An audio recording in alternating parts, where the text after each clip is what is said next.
Hello everyone, good day, good morning, hello, this is Dana coming to you from Lifescape Premier. This is the Healthy Kitchens, Healthy Lives cooking demonstration, not to be confused with the Healthy Kitchens, Healthy Lives Club. The difference between the two is this is a service that we provide for all of the community to join in as they want, whenever they want. And then the Healthy Kitchens, Healthy You Club is for those people who want to take it a step further, dive a little deeper, and join a community of like souls who are interested in cooking whole natural foods, finding new recipes, getting updates, and tools and tips and tricks. If you're interested in joining that club, please do look into it. You can go onto the Lifescape Nutrition website, the Lifescape Premier website, Nutrition tab, and then click on it and you will be directed to a way to join, or you can reach out to me and I can help you, Dana at lifescapepremier.com. So today what we're doing is something so perfect for this cool fall weather that we're getting, and this is a pesto. Pesto is one of my favorite dishes because it's so versatile. We tend to think of pesto and pasta, that's the normal way that we do things, but pesto is really just a dollop or a drizzle, if you will. It's a little thick for drizzling, but can be thinned out to do that.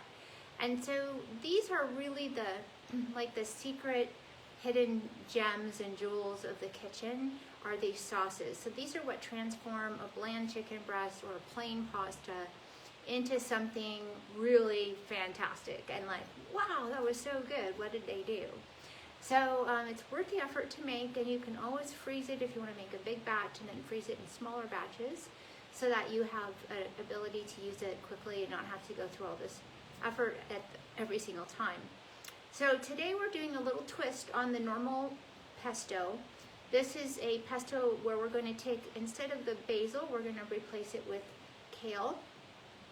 And then instead of the pine nuts, we're replacing that with almonds. And there's one more twist, it's not on the recipe. I want to take the Parmesan and I'm going to replace that with nutritional yeast. So we're making this a really 100% plant-friendly and or vegan dish. And so you can change it however you want, do whatever you want with that. It can be Parmesan and basil, pine nuts. Really the idea here is that pesto is a template, and it's something that you can play with, so that's really what I want people to do in the kitchen, is I want you to play with the recipes. They're just suggestions, and get creative. So I was spending time with a girlfriend this weekend, and she and I are both chefs and cooks, and we like to talk about all the possibilities of food. And we were just starting to brainstorm. We made this gnocchi dish, and we were thinking about a sun-dried tomato pesto and a pumpkin puree sauce and all this cool stuff. So use your creativity when you're in the kitchen and find ways to explore. And different foods, as you guys know, as a dietitian, I'm always talking about variety and diversity. And different foods bring about different nutrients for our bodies, antioxidants, phytochemicals, all the things that keep our gut and our brain and our entire body happy. So changing it up frequently is a good idea, and it's more interesting that way. So with that being said, let's get down to business. So the first thing that I recommend you do with this recipe is get all the ingredients out and set them on your kitchen counter. Make sure you've got everything you need and in the right amounts so that you are in control of the kitchen. And then cook the pasta first. And the pasta can be anything. In the recipe it says a whole grain pasta. So that's real traditional if you wanted to do something on the gluten side, if you tolerate that or you're fine with it. If you're experimenting or you have guests or friends or family that are trying to go away from gluten, then there's so many great options out there. Today we're going to use a pasta, it's just the brand Bonza. And this is at Sprouts, and I think many grocery stores, I'm sure Amazon Prime has it as well. And this is just a chickpea pasta. So it's got chickpeas, chickpea flour, pea protein flour, xanthan gum. I think that's all that's in here. So you're getting a pasta made from a legume, and so it's going to be higher protein. So per serving, there's 4 servings in this container, in this box, once cooked. It's 11 grams of protein. So For those of you who don't want to add meat to everything, you're knowing that your pasta is giving you a little protein pump. If you want more protein for your meal, then you can certainly add in some animal protein once everything has been mixed and made.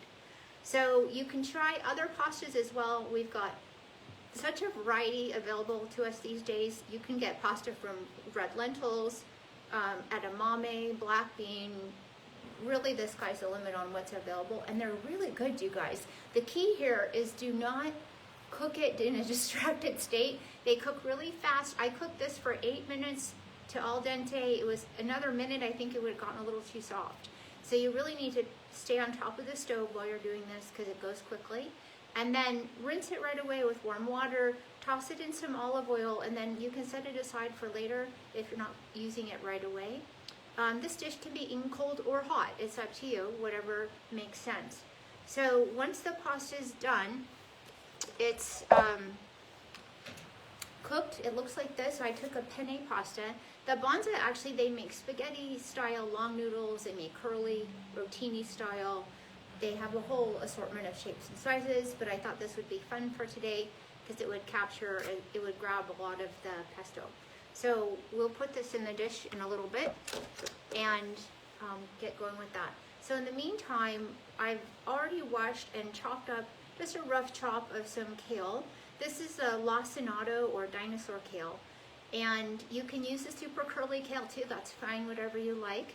I tend to lean towards this one just because it's a little easier to handle, clean, wash, whatever, but they're all fine, whatever you like. So I measured this out. This is 4 cups, and I've got my food processor over here, so I'm just placing this in the processor. And I encourage you to do something that may seem a little bit basic, but once you've washed your hands and are ready for your cooking adventure, use your hands. I mean, they can be tools for moving food around. And there's something about touching your food that it helps you connect to it and really engage and just lively up your senses. So you don't have to worry about, you know, things falling out and this and that because you've already washed your hands and you're ready to go. So I've got the kale is in the food processor. You can see that here. And it's, as you guys know with kale, it has a high, or any green leafy vegetable, has a high water content. So that's going to shrink down pretty quickly. So we've got that in there to start off with. And then we're going to add in garlic. So I've taken, just from a clove, I pulled off 3 little buds and then used my most favorite tool in the kitchen, the garlic roll. You can see there's still some skin on it. And you just put your clove in there and then have it on a hard, dry surface and roll with a little bit of firm pressure on the palm of your hand, and then turn it this way and boom, out comes the garlic like this, and the skin stays inside. I really recommend using fresh garlic for this. There's something about having fresh versus fresh chopped in a jar. The flavor and the phytochemicals that come from garlic are not the same if it's been processed ahead of time. And a lot of times that processed garlic is in a solution that has some kind of preservative in it because they want to keep it for a longer shelf life. So just go with your fresh garlic. When you do it that way, it's super easy. We're going to put 3 cloves in. If the garlic is hard to peel, that means it's younger garlic, so it's going to be more pungent or strong. If it peels really easily or you don't even need to use the roller, then it's older garlic. You may need to use some more. It just depends on your taste. You know, how garlicky do you want it to be or not. So I'll just start with 3 cloves and we'll go from there. They're, you know, average size. And then we're putting in a half a cup of almonds. These are just raw, unsalted, not roasted almonds. You can buy them roasted if you want. The thing I want you to know about that as a dietitian is that when in the commercial food processing industry, when something is, when nuts are dry roasted, they do it quickly at high temperatures and large volume, and the oil in the nuts is sensitive to heat. High heat destroys that oil. Once that oil gets damaged, it becomes a bad fat for our body. So eating handfuls of dry roasted salted nuts is not so much the salt I'm even super worried about. For most people, it's the damaged oil, which is a problem. So if you want to toast these ahead of time, as the recipe suggests, just put them in a dry skillet. Just, you know, do a little bit of meditation, quiet time, and stand there and just gently move them back and forth until you can smell a little bit of toastedness. And then take them off, test them, and see how you want it to go. But you don't have to. So we're just going to put these in here now into the food processor. And you can adjust that as you want. So again, this is replacing the pine nuts. Almonds are a really good source of calcium, high in fiber, and just a nice alternative, super yummy. And then the next thing that I'm going to do is put in some oil. So we're just using extra virgin olive oil here. And this is a really good example of the best way to use olive oil in a not heated state. We can use our olive oil up to medium temperature heat, but not more than that, or again, it gets damaged, it starts smoking, and then it's bad for us. So ideally, you want this extra virgin olive oil for cold things, and then don't use extra virgin olive oil for actually heat cooking. You don't need that, and it's more likely to get damaged. So with that being said, the recipe calls for 1.5 cups of olive oil. I think that's too much. Just going back and looking at it, just as someone with experience. So I'm gonna just start off with less and then go more as I want to. So I'm just gonna drizzle in what is the equivalent of probably about 1/4 cup of olive oil, and then I'm gonna let that rest for a minute. The next thing that we wanna do is add salt. So here's the tip from chefs that I've been around is shake it out into your hand, or you can measure it, of course. And that way you can get a sense of it. So I know this is about a little over 1/4 cup just from cooking for a long time. And that seems like a good start. So I'm just gonna go ahead and put it into the dish. If you really wanna get fancy, get some of those little small, beautiful ceramic ramekins, and keep some coarse salt and black pepper, and then you can just pinch like you see on the cooking shows. It's fun, why not? Like, let's make cooking a good thing. So we'll start off, again, slow with that. And then as I mentioned, I'm changing the recipe from the Parmesan cheese to nutritional yeast. So this has become one of my new favorite foods, and you can buy this bag at Sprouts or other places, I'm sure. And nutritional yeast is not the same as baker's yeast or brewer's yeast, which is for bakery items or alcohol brewing. This is a completely different strain of yeast, and if people are dealing with yeast overgrowth in their body, this does not contribute to that yeast overgrowth. So this is high in B vitamins. It has a really nice salty, cheesy flavor, and it's a real big favorite for people who are going on a plant-based diet, who don't want the dairy in their diet. So I'm just scooping out, this is a tablespoon, and I'm gonna do, I think 3 tablespoons to start. This is the secret ingredient to a non-dairy pesto that actually gives it that umami, or that layered flavor that's really nice. So I've added 4 tablespoons. This is not in the recipe, I apologize, but I would suggest that you add this. This is just a fresh lemon that I've cut in half. Lemon is really a nice layer of the taste buds. So we have fast cooking, which is fat, acid, salt, and sweet. And when you have a dish with all of those elements in it, it's when we usually go, wow, that tasted great. What was in there? So it hits all the different taste buds in our mouth. So here's our acid and a little bit of sweet, not a lot. But I'm gonna go ahead and stick this in the citrus presser, which catches any seeds that we don't want in here. And I'm just squeezing this into the food processor. I'll show you guys here in just 1 second. I apologize that I don't have a camera on here also. And I'm just squeezing and twisting, just because that I know the juice likes to build up in the edges of the squeezer. So this is a test of your grip strength. And for those of you who know my background in exercise, grip strength is one of the main predictors of health and well-being, and declines as we age if we don't pay attention to it. So this is like almost like having a workout at the same time as cooking. Why not, you guys? Okay, so as I promised, you can see it's like a parfait. It's layered up. We've got kale, olive oil, lemon juice, garlic, almonds, nutritional yeast, and salt. Okay, so I'm locking and loading here. Everyone hold on, it's going to get loud.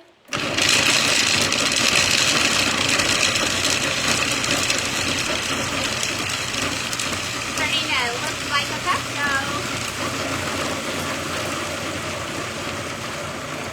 And then as it goes through, go ahead and pop off your lid.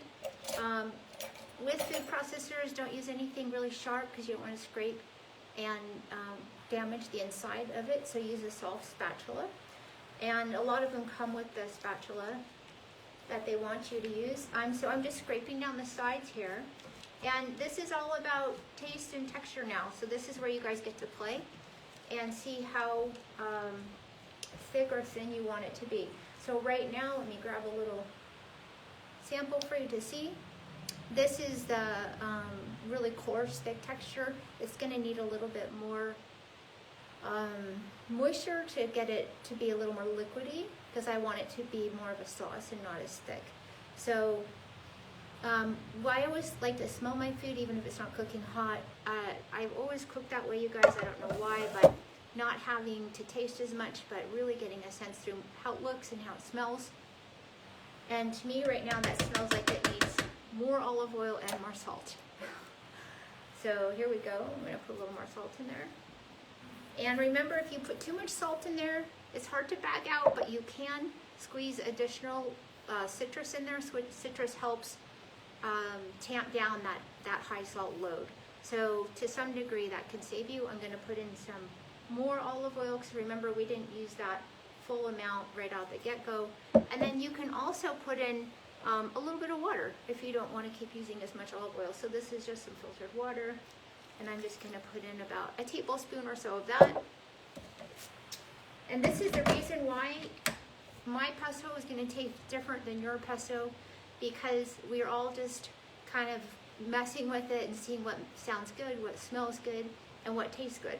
So I'm going to give this another whirl. One more second, I'm going to get loud.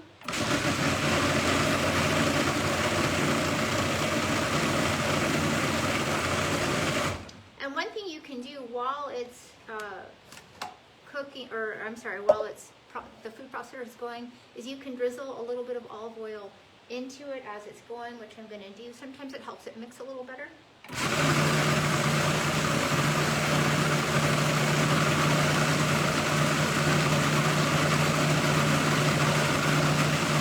There we go.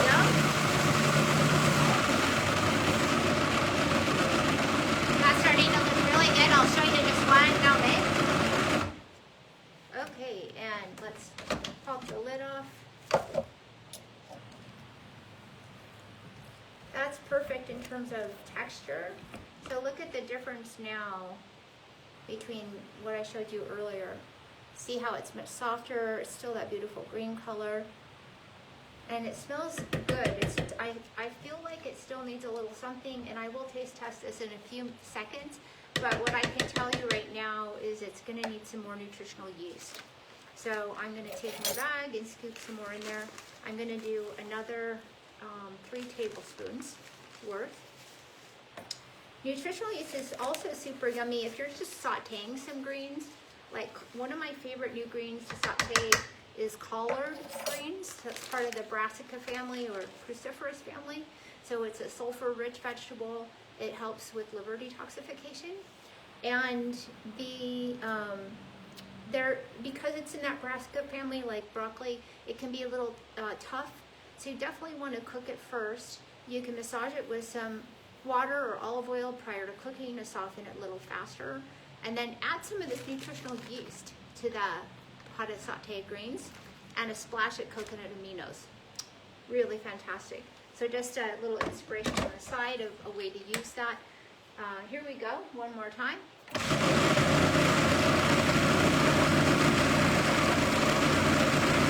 letting it do its thing.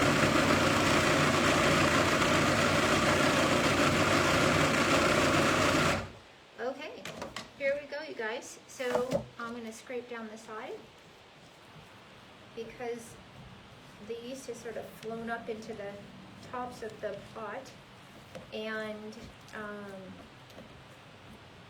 you know, you could actually add a little basil to this just as an accent if you wanted, or some cilantro. Like I said, it's really up to you how you want to play with this. Okay, so we've got a taster spoon, and I'm just going to take a little bit here and give it a taste.